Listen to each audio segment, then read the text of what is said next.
Hello students, कैसे हैं आप सभी लोग। आज हम अपने लेक्चर के अंदर कराची यूनिवर्सिटी के पेपर 2025 को सॉल्व करेंगे, मैथ का पेपर को सॉल्व करेंगे, जिसके अंदर हम इसके जितने भी पेपर आए हुए तो उसको एनालाइज करेंगे, किस तरीके से आया हुआ था और क्या क्या हुआ, किस तरीके से उसको हम आराम से सॉल्व कर सकते हैं। इसी तरीके से अगर आप आगे पेपर देना चाहते हो या फिर एंड क्या नाम है अभी बाद में पेपर देना चाहते हो कि कराची यूनिवर्सिटी का, तो उसके लिए आपका हेल्पफुल होगा, क्योंकि कराची यूनिवर्सिटी में अक्सरियत पेपर रिपीट हो रहे हैं। इसी तरीके से मैं अभी कराची यूनिवर्सिटी के मैथ्स के पेपर को सॉल्व करवा रहा हूँ, फिजिक्स, केमिस्ट्री, जनरल नॉलेज और शेड्स वगैरह भी सॉल्व करवाऊंगा। इसी लेक्चर के एंड में आपको प्लेलिस्ट के अंदर मिल जाएंगे। और रही बात उसकी कि आप आगे दूसरी यूनिवर्सिटी जो होती है GI, KI, फास, नस्ट, इन सब के भी पेपर सॉल्व करवाता रहूँगा। तो भाई आज के कराची यूनिवर्सिटी के पेपर के अंदर मैथ के अंदर पहला सवाल क्या आया हुआ था। भाई पहला सवाल मेरे पास आया हुआ था, what is the result multiplying the complex number. भाई हमें दो कॉम्प्लेक्स नंबर दिए हुए Z1 एंड Z2।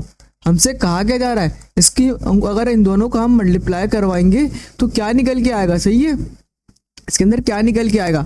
अब बेसिकली देखो हमारे पास प्रॉपर्टी क्या होती है, दो कॉम्प्लेक्स नंबर को मल्टीप्लाई करवाने की। क्या है भाई, जैसे Z1 और Z2 इसको हमें मल्टीप्लाई करवाना है आपस में, तो इसकी प्रॉपर्टी क्या है भाई, पहले Z1 वाले टर्म को लिख दो, फिर मल्टीप्लाई बाय Z2। जैसे इसके अंदर अभी हमारे पास क्या है 3 + 4 और उसमें क्या है भाई 1 - Z1 यहाँ पे क्या है, Z1 है 3 + 4 आयोटा। सही है।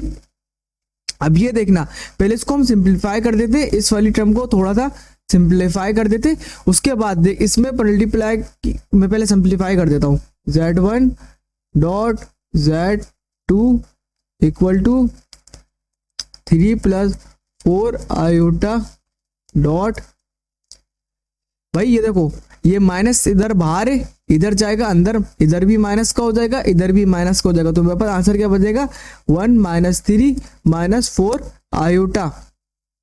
-3 + 1 कितना हो गया, -2 हो गया। सही है, -2 हो गया। Z1 dot Z2 equal to 3 + 4 iota dot -4 iota.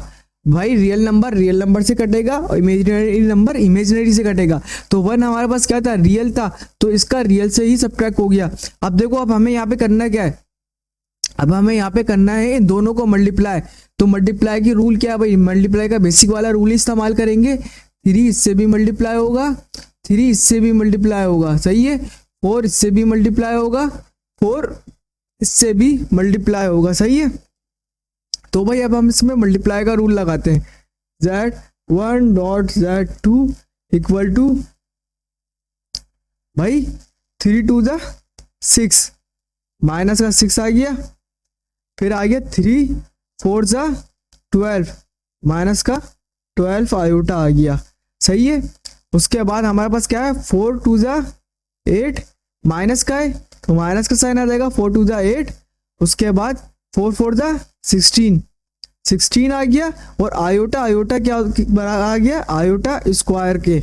अब देखो बेटा आयोटा स्क्वायर हमें पास एक आइडेंटिटी है, उसका मतलब होता है आयोटा स्क्वायर होता है हमारे पास -1 के बराबर होता है। तो भाई माइनस का 6 माइनस का 12 आयोटा माइनस का 8 आई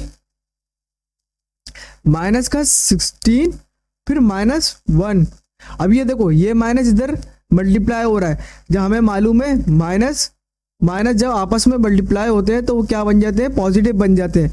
तो भाई माइनस प्लस हो गया, -6 -12 आयोटा -8 आयोटा प्लस 16।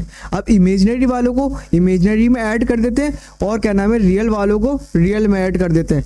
भाई ये देखो ये 16 है और ये माइनस का 6 है, 16 में से 6 गए, कितने बचे 10, फिर माइनस आ गया माइनस का 12 और माइनस का 8, ये हो गया हमारे पास 20 आयोटा। ये इसका आंसर है। इसी तरीके से अब अगले क्वेश्चन की तरफ मूव करते हैं। अगले क्वेश्चन में हमसे क्या क्या जा रहा है, भाई हमसे कहा ये जा रहा है एक कॉम्प्लेक्स नंबर है, वो कॉम्प्लेक्स नंबर क्या है भाई, Z = 2 - 3 आयोटा। ये कॉम्प्लेक्स नंबर है, ये कौन से क्वाड्रेंट में लाई कर रहे हैं। बेसिकली क्वाड्रेंट होता है क्या भाई, क्वाड्रेंट होता है ये एक तरीके से ग्राफ है, मैं आपको करके दिखाता हूँ। ये ग्राफ है, ये ग्राफ है, यहाँ पे जा रही है, यहाँ पे आता है ये 0 0 1 2 3 सो ऑन, और यहाँ पे माइनस का 1 माइनस का 2 माइनस का 3 सो ऑन। यहाँ पे क्या आएगा, माइनस का 1 माइनस का 2 माइनस का 3, और यहाँ पे क्या आएगा 1 2 3। अब बेसिकली ये जो होती है स्ट्रेट लाइन जिसको हम हाइट कहते हैं, ये कहलाती है वाई एक्सिस, सही है, ये कहलाती है वाई एक्सिस। और ये जो विड्थ में जा रही है, लंबाई में जो जा रही है, इसको ये कहलाती है एक्स एक्सिस, सही है। अब ये कहलाती है एक्स एक्सिस। अब हमसे पूछ क्या रहा है, अब देखो अगर कोई भी क्या नाम है टर्म यहाँ पे दोनों टाइम में पॉजिटिव होगी, कैसे पॉजिटिव होगी भाई, जैसे 3,3 है, तो इसका आंसर कहाँ पे आएगा, 3,3 का आंसर एक तो यहाँ पे आएगा, इस पॉइंट से यहाँ तक के, सही है, 3,3 ये यहाँ पे आएगा। इसका मतलब क्या है भाई, ये फर्स्ट क्वाड्रेंट होता है, ये सेकंड क्वाड्रेंट होता है, ये थर्ड होता है, और ये फोर्थ होता है, सही है। अब आप हमेशा ये याद रखना, फर्स्ट ये होता है, सेकंड ये होता है, थर्ड ये होता है, फोर्थ ये होता है। अब फर्स्ट में क्या, जो भी टर्म दोनों पॉजिटिव होंगी वो फर्स्ट क्वाड्रेंट में कहलाएंगी।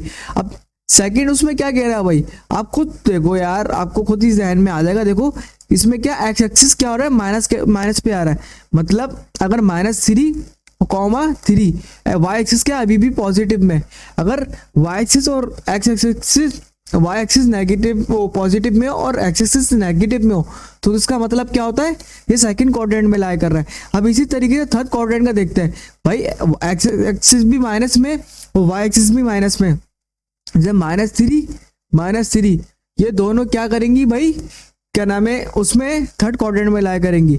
अब फोर्थ क्वाड्रेंट में क्या कहते हैं, फोर्थ क्वाड्रेंट में ये कहता है भाई एक्स जो है पॉजिटिव पे, मतलब एक्स इधर जा रहा है ना, तो ये तो पॉजिटिव पे चल रहा है, तो एक्सिस के किस पे, पॉजिटिव पे, और वाई एक्सिस किस पे, नेगेटिव पे। ये है चार क्वाड्रेंट भाई। एक्स फर्स्ट क्वाड्रेंट में अगर दोनों टर्म आपके पास पॉजिटिव आ रही है तो आप देखते ही समझ जाओ ये फर्स्ट क्वाड्रेंट में। अगर पहली टर्म नेगेटिव आ रही है, दूसरी पॉजिटिव आ रही है सेकंड में। अगर दोनों टर्म में नेगेटिव आ रही है तो क्या नाम है, थर्ड में। और अगर एक टर्म पॉजिटिव एक टर्म नेगेटिव आ रही है तो समझ लो फोर्थ में। अब इसको हम अपने सवाल के तरीके से सॉल्व करके दिखाते हैं। सवाल में हमसे क्या कहा जा रहा है, सवाल में हमसे कह रहा है वो कि भाई हमारे पास वो है 2 - 3 आयोटा। अब आप बोलोगे सर यहाँ पे आयोटा भी तो है। भाई आयोटा इमेजिनरी नंबर को शो करता है, मतलब वाई एक्सिस वाले नंबरों को शो कर रहा होता, सही है। इसका मतलब क्या है, इसका मतलब ये है भाई, इसको हम आम तरीके से लिखे ब्रैकेट के 3, -2, -3 है। अब भाई अब 2, -3 कहाँ से आएगा भाई, 2 तो चलो ये यहाँ पे आ गया, एक्स एक्सिस पे बिलोंग कर रहा है, 2 आ गया यहाँ पे, सही है। और -3 मतलब क्या, वाई एक्सिस पे क्या है, माइनस है, तो इधर आएगा, ये इसका इधर बनेगा, सही है। इसका पॉइंट इधर आ रहा होगा, तो ये पॉइंट किस क्वाड्रेंट में लाई कर रहा है भाई, ये फोर्थ क्वाड्रेंट में लाई कर रहा है, तो इसका यही आंसर है, सही है। अब अगले क्वेश्चन की तरफ मूव करते हैं। अगले क्वेश्चन में हमसे क्या कह रहा है भाई, drying of a matrix is, basically rank matrix होता क्या है भाई, अगर आप एक मैट्रिक्स ले लें A1 A2 A3 A4 A5 A6 A7 A8 A9, ये भी एक रैंक मैट्रिक्स है 3x3 का, सही है। अब इसी तरीके से 4x4 के रैंक मैट्रिक्स होते हैं, 5x5 के रैंक मैट्रिक्स होते हैं भाई, लार्जर नंबर ऑफ इंडिपेंडेंट। अब इसमें आप देखते हैं, वैसे तो राइट ऑप्शन ये है, क्यों, क्योंकि देखो भाई linear independent row and column, मतलब भाई जितने रो होंगे उतनी कॉलम होंगी, इसका ये आंसर है भाई। The number of row of the matrices, खाली number of the row of matrices थोड़ी होती हैं, क्या हमारे पास rank of matrix, number of column, determinant of matrix, तीनों में से ऑप्शन तीनों गलत हैं, सही है। ये गलत है। सही है। आप अगले क्वेश्चन की तरफ मूव करते हैं। अगले क्वेश्चन में हमसे कहा क्या जा रहा है भाई, एक 3x3 का मैट्रिक्स है, जैसे इसको मैं कह लूं कोई मैट्रिक्स है A1 A2 A3 A4 A5 A6 A7 A8 A9, ये 3x3 का मैट्रिक्स है मेरे पास भाई। लेकिन इसका क्या कह रहा है, उसका डिटर्मिनेंट जो है, डिटर्मिनेंट A जो हमने निकाला है वो आया हमारे पास 0 के बराबर। तो बताओ वो कौन सा मैट्रिक्स होगा भाई। देखो अगर डिटर्मिनेंट 0 है तो उसका मतलब क्या है भाई, नॉन इन्वर्टिबल है। सही है, नॉन इन्वर्टिबल मैट्रिक्स है। और नॉन इन्वर्टिबल मैट्रिक्स को हम क्या कहते हैं भाई, सिंपल जमाने क्या नाम है जबान में कहो तो ये कहलाता है सिंगुलर मैट्रिक्स, मतलब सिंगुलर मैट्रिक्स कहलाता है भाई। सिमेट्रिक मैट्रिक्स क्या होता है, हमारे पास सिमेट्रिक मैट्रिक्स होता है A=A⁻T, ये सिमेट्रिक मैट्रिक्स होता है। तो ये ऐसा नहीं है भाई, ऑर्थोगोनल भी नहीं है। इन्वर्टिबल क्या होता है, इन्वर्टिबल होता है जो नॉन सिंगुलर मैट्रिक्स। अगर इन्वर्टिबल वो होगा हमारे पास तो वो क्या होगा, इन्वर्टिबल जो होगा वो होगा नॉन सिंगुलर मैट्रिक्स। सही है। तो इसका आंसर क्या है, इसका आंसर है सिंगुलर मैट्रिक्स। सही है। अब अगले क्वेश्चन की तरफ मूव करते हैं। ये थोड़े थ्योरी वाले क्वेश्चन है, इसके अंदर कराची यूनिवर्सिटी का पेपर बहुत ही कोई हलवा पेपर आया था, हलवा। अगर आपने इसके अंदर मैट्रिसेस हो या एक दो और टॉपिक कर रहे होते तो आपको बिल्कुल आसानी से, मैं कहता हूँ मैंने अभी इसका पेपर देखा तो बिल्कुल ही हलवा था।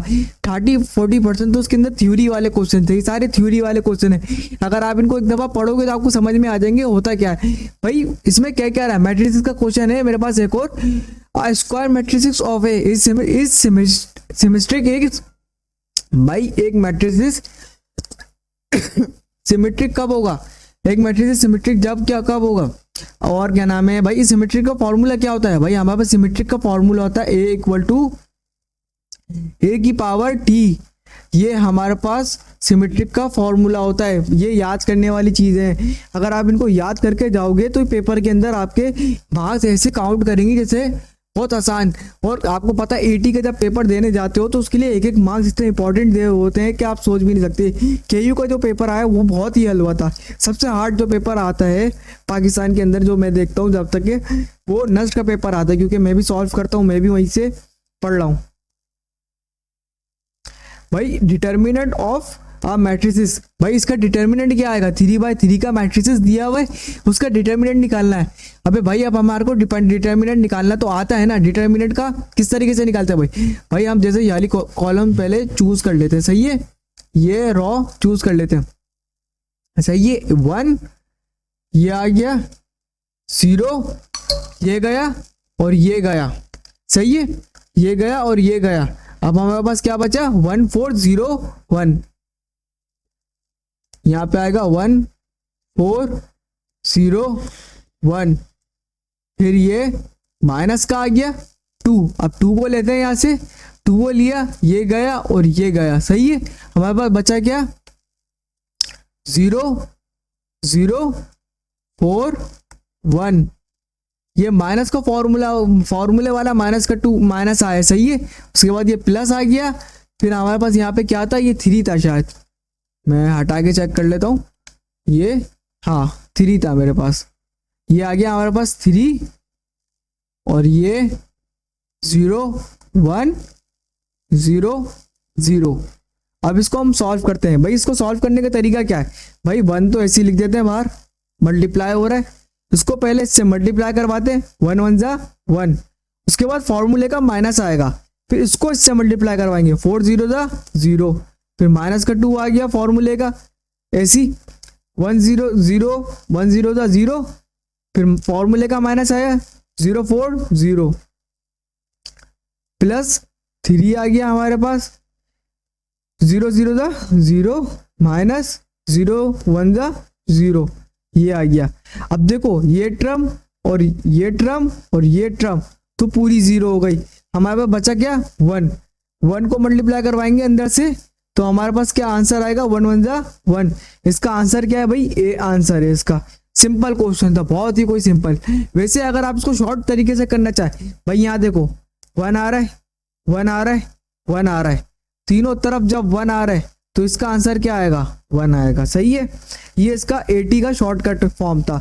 अब जब इसको आप तैयारी करते हो 80 के अंदर आपको पूरे पूरे सवाल सॉल्व नहीं करने पड़ते, 80 के अंदर शॉर्ट ट्रिक्स लगानी पड़ती है, माइंड लगाना पड़ता है। अगर आप 80 को पूरा करोगे तो आप जब 80 की तैयारी करोगे तो आप इसको बिल्कुल सही कर लोगे। मेरे नज़र में देखे, मैं कहता हूँ पाकिस्तान के अंदर और इंडिया के अंदर, पाकिस्तान के अंदर मैं कहता हूँ कि अभी जो 80 जो पढ़ा रहे हैं वो मैथफ्लिक्स बाय हाशिम दिया, जो उनकी 80 है वो सबसे ज़बरदस्त। उनके पास जो मटेरियल बहुत ज़बरदस्त मटेरियल है और उनके पढ़ाने का अंदाज वगैरह बहुत है। अगर आप ज़्यादा महंगा भी नहीं, 8,000 रुपये वो लोग लेते हैं अपनी ट्यूशन फी पूरे साल की, लेकिन उसमें आपको अब इसे समझाएंगे स्कूल से, उनके टेस्ट वगैरह शॉर्ट पास पेपर सब दे रहे होते हैं वो लोग। सही है, अब हम नेक्स्ट क्वेश्चन की तरफ मूव करते हैं। What is the unit vector of direction A. भाई हमारे पास यूनिट वेक्टर ऑफ की डायरेक्शन यूनिट वेक्टर निकालना है। यूनिट वेक्टर क्या होता है, उसकी डायरेक्शन का।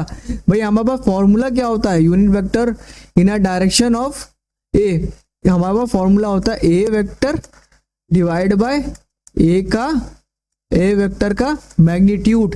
भाई और मैग्नीट्यूड का फॉर्मूला क्या होता है हमारे पास, मैग्नीट्यूड का फॉर्मूला हमारे पास होता है भाई क्या नाम है क्या नाम है, पहली वाली टर्म का स्क्वायर, 6 का स्क्वायर, फिर प्लस माइनस का 8 का स्क्वायर। सही है, माइनस का 8 का स्क्वायर। इसमें आई और जे नहीं लिखेंगे, आई जे क्या कॉम्पोनेंट यू क्या नाम है डिफाइन कर रहे होते हैं। भाई आई डिफाइन कर रहा होता है वेक्टर के अंदर, ये एक्स एक्सिस में है। सही है, जे कॉम्पोनेंट डिफाइन कर रहा होता है ये वाई एक्सिस में है, और के कॉम्पोनेंट जो होता है वो डिफाइन कर रहा होता है ये जेड एक्सिस में है। सही है, ये डिफाइन कर रहे होते हैं। अब देखो इसका हमें क्या खाली 2 दिया हुआ है, एक्स एंड वाई एक्सिस के अंदर ही दिया हुआ है, तो हम इसको मजीद सॉल्व करेंगे।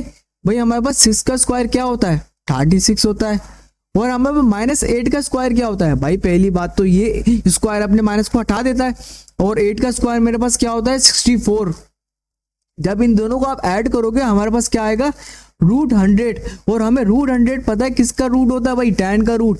अगर tan का स्क्वायर लो तो उसका क्या निकलेगा, 100 आएगा, और स्क्वायर से रूट कट जाता है। सही है, इसको हम मजीद सॉल्व करने की कोशिश करते हैं। मैग्नीट्यूड आ गया हमारे पास, वेक्टर ए हमारे पास है, फॉर्मूले में पुट करते हैं और आंसर निकालते हैं।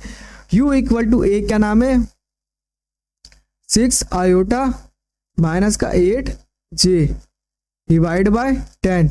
भाई दोनों को अलग अलग करके लिख लेते हैं, 6 आयोटा डिवाइड बाय 10 माइनस का 8 जे डिवाइड बाय 10।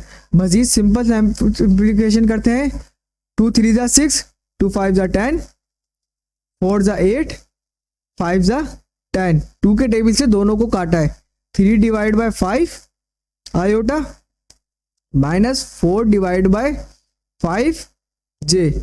ये अब हम देखो ऑप्शन में कहाँ है भाई, ये ऑप्शन नंबर बी है।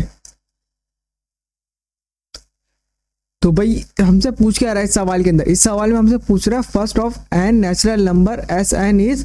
भाई इसका हमारे पास फॉर्मूला क्या होता है, भाई इसका आपको फॉर्मूला याद करना पड़ेगा यार। ये सम ऑफ नेचुरल नंबर का फॉर्मूला, ऑड नंबर का फॉर्मूला, ये सब फॉर्मूला आपको याद करने पड़ेंगे। सही है, ये जो एस एन n+1/2 ये क्या है, sum of all natural number. All natural number का फॉर्मूला ये कहलाता है। अगर कोई भी नेचुरल नंबर दिया हुआ उसका हमें सम निकालना होगा तो उसका फॉर्मूला हमारे पास ये होता है सेकेंड सीरीज के अंदर। सही है, ये कुछ फॉर्मूले, एक खाली बेसिक से फॉर्मूले इसके अंदर KU के पेपर में इस दफा पूछे गए थे, बहुत बेसिक सा पेपर आया था ये। सही है, तो इसके अंदर क्या नाम है, ये खाली फॉर्मूले जो अभी तक के हम सवाल कर रहे हैं 70% इसमें अभी हमने फॉर्मूले वगैरह इन सब में ही काम करा है। सही है, अब देखो अगले क्वेश्चन में हमसे क्या कह रहा है, इन अ ज्योमेट्रिक प्रोग्रेशन। भाई ये एक ज्योमेट्रिक प्रोग्रेशन है, द फर्स्ट टर्म इज 2। भाई हमारे पास ए क्या आ गया, 2 आ गया। फर्स्ट टर्म जो होती है, जो फर्स्ट टर्म जो कहलाती है वो कहलाता है ए, एंड कॉमन रेशियो आर जो होता है हमारे पास वो आ गया 3। व्हाट इज द क्या नाम है फिफ्थ टर्म ऑफ, भाई टी फिफ्थ निकालना है। हमारे पास फॉर्मूला क्या होता है भाई, हमारा फॉर्मूला होता है a r n minus one, ये ज्योमेट्री जीपी का होता है फॉर्मूला, सही है, याद रखना। एपी का अलग होता है, एच एम का अलग होता है, एच पी का अलग होता है। ये है अभी हमारे पास जीपी का, टी फाइव इक्वल टू ए क्या है हमारे पास 2 है, बी आर क्या है हमारे पास 3 है, एन क्या है भाई हमारे पास, एन है हमारे पास 5, 5 माइनस 1, ये भाई ये तो एन है ना, 5 टर्म निकालनी है तो 5। अब देखो 2 3 4 ये आ गया, सही है। अब देखो 3 की पावर 4 किसके बराबर होती है हमारे पास, 3 की पावर 4 होती है हमारे पास 81 के बराबर, और 80 के बराबर होती है, 81 के बराबर होती है। और जब उस 81 को हम मल्टीप्लाई करवाएंगे 2 से, 81 मल्टीप्लाई बाय 2, तो हमारे पास क्या आएगा आंसर 162। इसका आंसर क्या है भाई 162, सी आंसर है इसका। अब अगले क्वेश्चन की तरफ मूव करते हैं। What is the sequence of this term arithmetic, भाई ये पूछ आ रहा है, इसमें पूछ रहा है ये सीक्वेंस कौन सी है, ये सीक्वेंस कौन सी है भैया। इसके पहले हम सीक्वेंस को एनालाइज करते हैं। 2 4 7 11 16, भाई इसमें देखते हैं कॉमन डिफरेंस क्या आ रहा है, इसमें 2 का आ रहा है, इसमें 3 का आ रहा है, इसमें 4 का आ रहा है, इसमें 5 का आ रहा है। मतलब भाई पहले 2 ऐड हुआ, फिर 3 ऐड हुआ, फिर 4 ऐड हुआ, फिर 5 ऐड हुआ, अगेन 6 होगा, फिर 7 होगा, सो ऑन चलता रहेगा ऐसे। अब इसमें पूछ क्या रहा है हमसे, हमसे ये नहीं पूछ रहा है कि है क्या टर्म, बोल रहा है ये कौन सी है। अब देखो एपी का मतलब क्या होता है, option number A arithmetic progression. Arithmetic progression के अंदर क्या होता है, ये जो डिफरेंस होता है वो हमेशा कांस्टेंट रहता है, मींस 2 + 4 + 6 + 8, इसका डिफरेंस क्या आ रहा है, कोई कॉमन डिफरेंस क्या आ रहा है 2 आ रहा है हमारे पास, तो ये कहलाती है अगर किसी का कांस्टेंट वो हो क्या नाम है डिफरेंस कॉमन हो और उसका वो आए कांस्टेंट आए, वो कहलाती है एपी। अब हम निकालें जीपी, जीपी हमारे पास क्या कहलाती है भाई, दोनों का रेशियो सेम हो, मतलब जैसे ये सीक्वेंस है 2 4 6 8, इसका रेशियो क्या आएगा भैया हमारे पास, ये हमारे पास आएगा 4/2 इक्वल टू 2 आ गया रेशियो, और ये हमारे पास क्या आ गया 6/4, ये आ गया हमारे पास 3/2, इसका रेशियो ये आ गया। अगर जहाँ रेशियो सेम होगा, यहाँ देखो रेशियो सेम नहीं हो रहा, रेशियो का मतलब क्या भाई बी डिवाइड बाय ए, अगर बी डिवाइड बाय ए को करेंगे जो भी आंसर आएगा, जैसे सी इस क्या नाम है डी आ गया, सही है। और जब सी डिवाइड बाय बी करेंगे तो भी आंसर डी ही आना चाहिए, या दोनों कॉमन रेशियो सेम आ रहे हो वो कहलाती है जीपी। और एचपी हमारे पास क्या कहलाती है, हार्मोनिक प्रोग्रेशन क्या कहलाती है भाई, हार्मोनिक प्रोग्रेशन कहलाती है इनवर्स ऑफ अर्थमेटिक प्रोग्रेशन। भाई हार्मोनिक प्रोग्रेशन कहती है जो भी अर्थमेटिक प्रोग्रेशन है उसका इनवर्स निकाल लो, 1/2 1/4 1/6 1/8, इसको जब हम ये हार्मोनिक प्रोग्रेशन है, सही है, क्योंकि अब ग्रेशनल में आ रहा है इसको। अगर अब देखो इसमें क्या है, इसमें तो देखो 2 हो रहा है, फिर 3 हो रहा है, 4 हो रहा है, 5 हो रहा है, 6 हो रहा है, 7 हो रहा है, मतलब इसमें से ये कोई भी नहीं है। इसमें हमसे पूछ के रहा है harmonic mean between a 2 number. Basically harmonic mean होता क्या है भाई, हार्मोनिक मीन कहता है द रेसिप्रोकल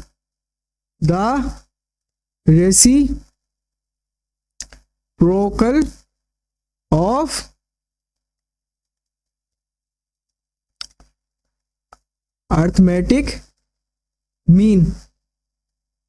और भाई हमें पता है अर्थमेटिक मीन तो बच्चों को मालूम होता है, 2 नंबर को ऐड करो डिवाइड कर दो उसके 2 से। इसका क्या कह रहा है, इसका जो रेसिप्रोकल जो होगा वो होगा हार्मोनिक मीन। कर लेते हैं भाई हर नंबर का रेसिप्रोकल 1/a + 1/b, सही है।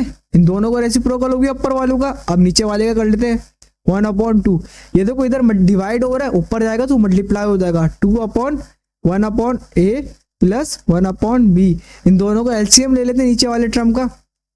भाई जब इसका एलसीएम लेंगे हमारे पास क्या बनेगा, a + b ए बी, ये ए बी इधर डिवाइड और ऊपर जाएगा मल्टीप्लाई हो जाएगा, आंसर हमारे पास क्या आएगा 2ab प्लस ए बी। ये देखो आम आंसर है, इसको आप इस तरीके से भी निकाल सकते हो। अगर आपको फॉर्मूला याद है, इसका फॉर्मूला वाला सीन है भाई, सारे सवाल फॉर्मूले वाले आए में, आपको खाली फॉर्मूले याद करने, बेसिक कॉन्सेप्ट क्लियर करने। अगर आपको इसका बेसिक कॉन्सेप्ट आता है तो भाई आपको ये आपके लिए बहुत आसान है सवाल, सही है भाई।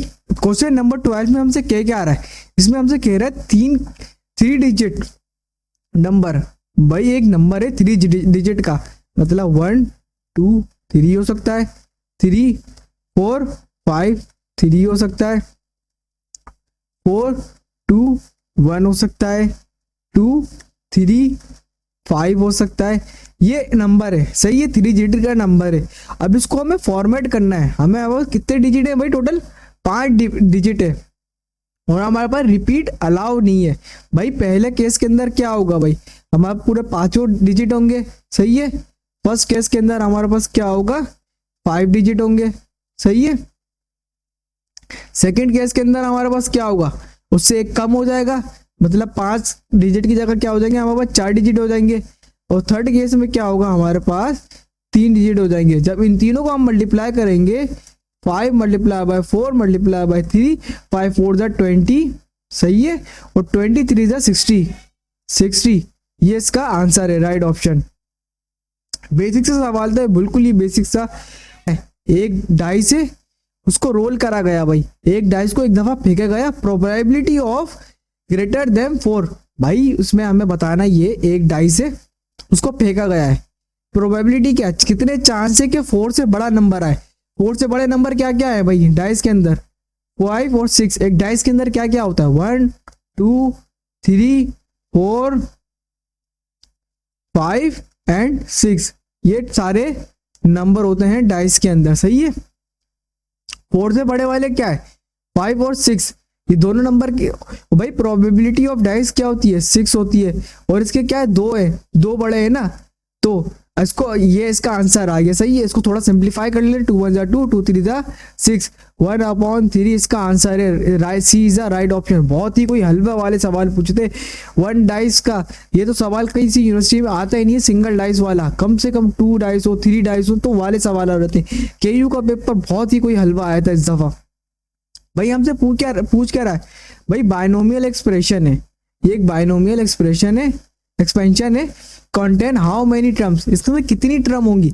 भाई ये देखो, या तो आपको बायनोमियल एक्सपेंशन के बारे में मालूम हो तो क्या a plus B equal to N, सारा दारोमदार किस पे, ये n पे है, सही है। या तो भाई k को हम लिख लेते हैं 0, या फिर k होगा हमारे बराबर n के बराबर होगा, सही है। या तो k 0 पे बराबर होगा, या n मतलब क्या 1 भी हो सकता है, 2 भी हो सकता है, 3 भी हो सकता है, 4 भी हो सकता है, 5 भी हो सकता है, सही है। जब इसको हम इसकी कितनी टर्म कंटेन होंगी तो ये बता रहे हैं ना हमें, तो भाई जो n आ रहा है ना, n प्लस 1 के उस पर कंटेन होंगी, मतलब एक ज्यादा होगी, n प्लस 1, इसकी टर्म कंटेन होंगी। इसका राइट ऑप्शन यही था। क्वेश्चन नंबर 15 में हमसे क्या कहा जा रहा है, क्वेश्चन नंबर 15 में कह रहा है हमसे इन द एक्सपेंशन, ये हमें पास एक्सपेंशन है, द कांस्टेंट टर्म इज, भाई इसमें हमसे पूछ रहा है, ये एक एक्सपेंशन है, इसकी कांस्टेंट टर्म क्या होगी, सही है। हमारे पास बायनोमियल एक्सपेंशन का फॉर्मूला क्या होता है, एन सी एक्स, ए की पावर क्या नाम है एक्स, क्या नाम है एन माइनस एक्स, और b की पावर x। अब देखो n क्या है हमारे पास, 4 है, 4 है ना, ये देखो ये n यहाँ पे क्या है 4 है, 4 c, अभी ये मैं यहाँ पे लिखता नहीं हूँ, a n 4 b। अब आप देखो यहाँ पे क्या आएगा कि ये टर्म, ये देखो यहाँ पे x वाली टर्म क्या है, a है ना x वाली टर्म, मैं चलो लिख के दिखा देता हूँ, 4c 2x 4 माइनस b, सही है, b नहीं, सही, sorry, 4c 2x 4 minus b क्या है हमारे पास 3 है, सही है, माइनस का 3 है, सही है। अब हमसे पूछ के रहा है यहाँ पे एक्स वाली टर्म मतलब कौन सी टर्म रहेगी, एक्स टर्म जीरो हो जाएगी, तो यहाँ पे क्या आएगा जो एक्स की टर्म जीरो होगी, भाई 4 कर देते हैं इसको हम, यहाँ पे भी 4 कर देते हैं, एक्स को हम लेट 4 के उस पे ले लेते हैं, 4 किसके बराबर होता है हमारे पास 1 के। भाई जब पावर में जीरो हो जाता है ना, ये देखो जब पावर जीरो हो जाती है तो वो टर्म किसके बराबर होती है, पूरी 1 के बराबर हो जाती है।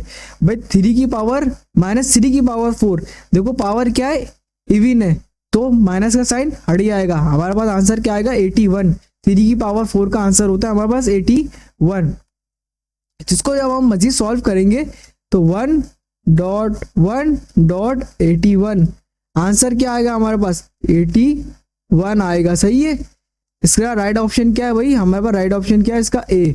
सही है, अब आगे की तरफ मूव करते हैं। अब हमसे क्या क्या रहा है भाई, हमें निकालना है FOGX, इसका मतलब क्या है। अब बच्चे बोलेंगे सर ये क्या होता है, फॉग आ गया लिख तो लिखा हुआ समझ में नहीं आ रहा क्या है।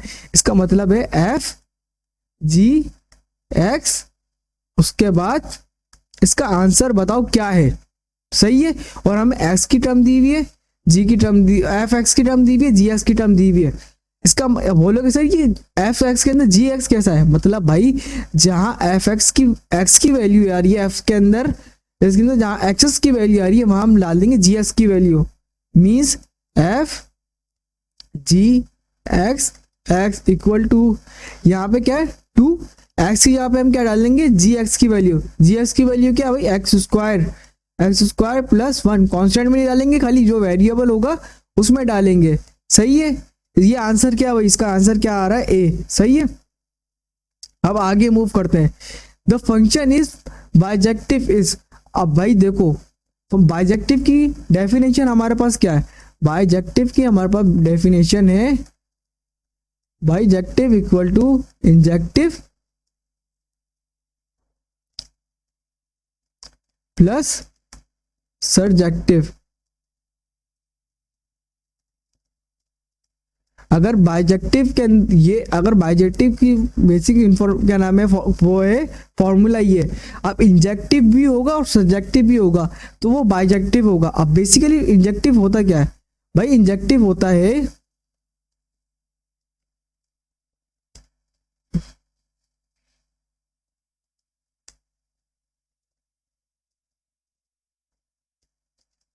अब देखो इंजेक्टिव हमसे क्या कहता है भाई, एक इमेज है 1 2 3 A B C 1 2 3 A B C 1 2 3 A B C, ये इमेज है 3। सही है, अलग अलग इमेज है। सही है, अब इंजेक्टिव क्या कहता है, पहले इंजेक्टिव पे आ जाते हैं हम। सही है, इंजेक्टिव क्या कहता है, इंजेक्टिव कहता है ये भाई जो उसकी इमेज नंबर ए है इसके कोई भी एलिमेंट खाली ना हो, बेशक 2 के एलिमेंट खाली हो जाए। सही है, इसकी ए की इमेज 1 से हो गई, बी की इमेज 2 की इमेज सी से हो गई, 3 की इमेज इससे हो गई, ये आंसर है इसका। इंजेक्टिव मतलब कोई भी ए ये जो है खाली ना हो और हर उसकी यूनिक इमेज हो। और सब्जेक्टिव क्या कहता है, सब्जेक्टिव कहता है भाई मुझसे, सब्जेक्टिव कहता है कि जो इमेज नंबर 2 है उसकी कोई भी इमेज खाली ना हो बेशक और यूनिक भी हो इमेज सबके लिए, जैसे ये हो गई, इसकी ये हो गई, सी की भी ये हो गई। सही है, यहाँ पे खाली हो जाए लेकिन इमेज नंबर 2 में खाली ना हो। और भाई जब इन दोनों को मर्ज करा जाता है तो फिर हमारे पास बनता है बाइजेक्टिव। इसका मतलब क्या होता है भाई, इधर भी कोई खाली इमेज ना हो, इधर भी कोई खाली इमेज ना हो और दोनों तरफ कोई भी खाली इमेज ना हो। जो कोई भी खाली इमेज ना होगी तो वो कहलाएगा बाइजेक्टिव, जो कि हम कहते हैं उसको इट्स 1-to-1 फंक्शन। सही है, बहुत 1-to-1 और ये ऑन टू दोनों वाला सी, सॉरी ये कर दिया, ये भी ये भी है, ये भी है, इन दोनों को जब आप सम करोगे तो बनेगा सी, इसका आंसर राइट ऑप्शन। सही है, अब 17 में क्या कह रहे हैं भाई, साइन 90 है माइनस थीटा ये किसके बराबर होता है भाई, ये भी एक फॉर्मूला ही है, ये भी एक फॉर्मूला है, ये जो कि बराबर होता है कॉस थीटा के। बेटा ये अगर आप फॉर्मूले खाली याद कर लोगे तो आप समझ लो केयू का पास क्या नाम है पेपर यूं निकाल सकते हो, चुटकियों में निकाल सकते हो। बहुत ही कोई हलवा पेपर दिया था इस दफा, सारे फॉर्मूले दिए हुए। अब नेक्स्ट क्वेश्चन की तरफ मूव करते हैं। नेक्स्ट क्वेश्चन में हमसे क्या कह रहा है, the period of function sine x का पीरियड क्या होता है भाई। हम ग्राफ बना लेते हैं। साइन एक्स का ग्राफ कुछ इस तरीके से जाता है, ये ये ये ये इस तरीके से जाता है साइन एक्स का ग्राफ। पहले भाई ये तो 0 पे होता है, फिर ये जाता है पाई पे हाई, फिर ये आता है बिल्कुल, जब आता है यहाँ होता है 2 पाई, सही है। फिर ये जाता है 3 पाई पे हाई, फिर 4 पाई आ जाता है।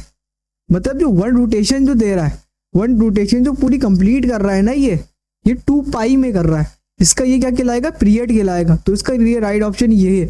वैसे ये भी एक फॉर्मूला टाइप का ही है, जैसे आपको नॉर्मल जैसे याद करने पड़ते हैं हर किसी का periodic, sine cos cosec cot tan, इन सब के पीरियडिक याद करने पड़ते हैं आपको, सही है।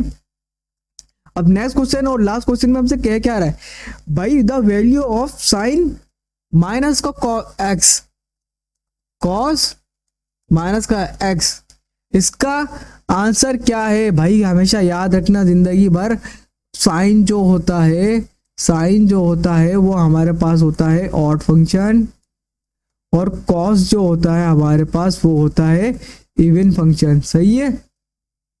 कॉस है इवन फंक्शन का देखो हमेशा जो भी इनमें इवन फंक्शन होता है, जैसे स्क्वायर में भी इवन फंक्शन होता है, वो अपने माइनस को हटा देता है।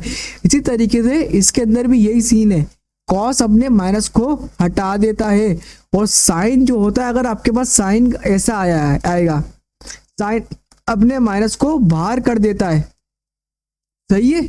ये है, अगर आपके पास इस तरीके से ऑप्शन आए, सॉरी अगर आपके पास इस तरीके से आए तो आप इसको यूं कर दो, और अगर आपके पास ये आ रहा है कॉस का फंक्शन आया तो कॉस अपने माइनस को हटा देता है, इसका राइट ऑप्शन क्या है, बी।